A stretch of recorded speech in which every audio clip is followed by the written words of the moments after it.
Ezekiel 17. And the word of the Lord came unto me, saying, Son of man, put forth a riddle, and speak a parable unto the house of Israel. And say, Thus saith the Lord God, a great eagle with great wings, long-winged, full of feathers, which had divers colors, came unto Lebanon, and took the highest branch of the cedar. He cropped off the top of his young twigs, and carried it into a land of traffic. He set it in a city of merchants.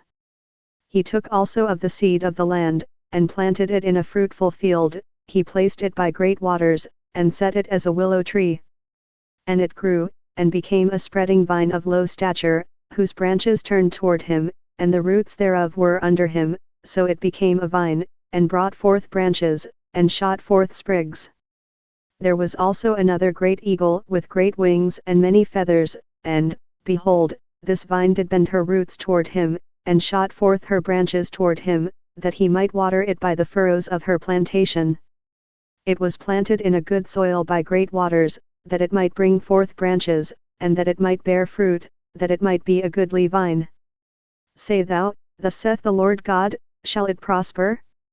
Shall he not pull up the roots thereof, and cut off the fruit thereof, that it wither? It shall wither in all the leaves of her spring, even without great power or many people to pluck it up by the roots thereof. Yea, behold, being planted, shall it prosper?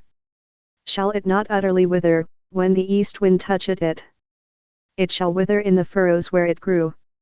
Moreover the word of the Lord came unto me, saying, Say now to the rebellious house, Know ye not what these things mean? Tell them, Behold, the king of Babylon is come to Jerusalem, and hath taken the king thereof, and the princes thereof, and led them with him to Babylon. And hath taken of the king's seed, and made a covenant with him, and hath taken an oath of him. He hath also taken the mighty of the land. That the kingdom might be base, that it might not lift itself up, but that by keeping of his covenant it might stand. But he rebelled against him in sending his ambassadors into Egypt, that they might give him horses and much people. Shall he prosper? Shall he escape that doeth such things? Or shall he break the covenant, and be delivered? As I live, saith the Lord God, surely in the place where the king dwelleth that made him king, whose oath he despised, and whose covenant he brake, even with him in the midst of Babylon he shall die. Neither shall Pharaoh with his mighty army and great company make for him in the war, by casting up mounts, and building forts, to cut off many persons. Seeing he despised the oath by breaking the covenant, when, lo, he had given his hand, and hath done all these things, he shall not escape. Therefore thus saith the Lord God, As I live, surely mine oath that he hath despised, and my covenant that he hath broken, even it will I recompense upon his own head. And I will spread my net upon him, and he shall be taken in my snare, and I will bring him to Babylon, and will plead with him there for his trespass that he hath trespassed against me. And all his fugitives with all his bands shall fall by the sword, and they that remain shall be scattered toward all winds, and ye shall know that I the Lord have spoken it.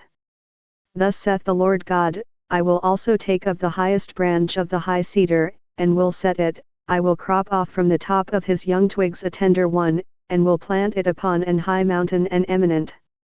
In the mountain of the height of Israel will I plant it, and it shall bring forth boughs, and bear fruit, and be a goodly cedar, and under it shall dwell all fowl of every wing, in the shadow of the branches thereof shall they dwell.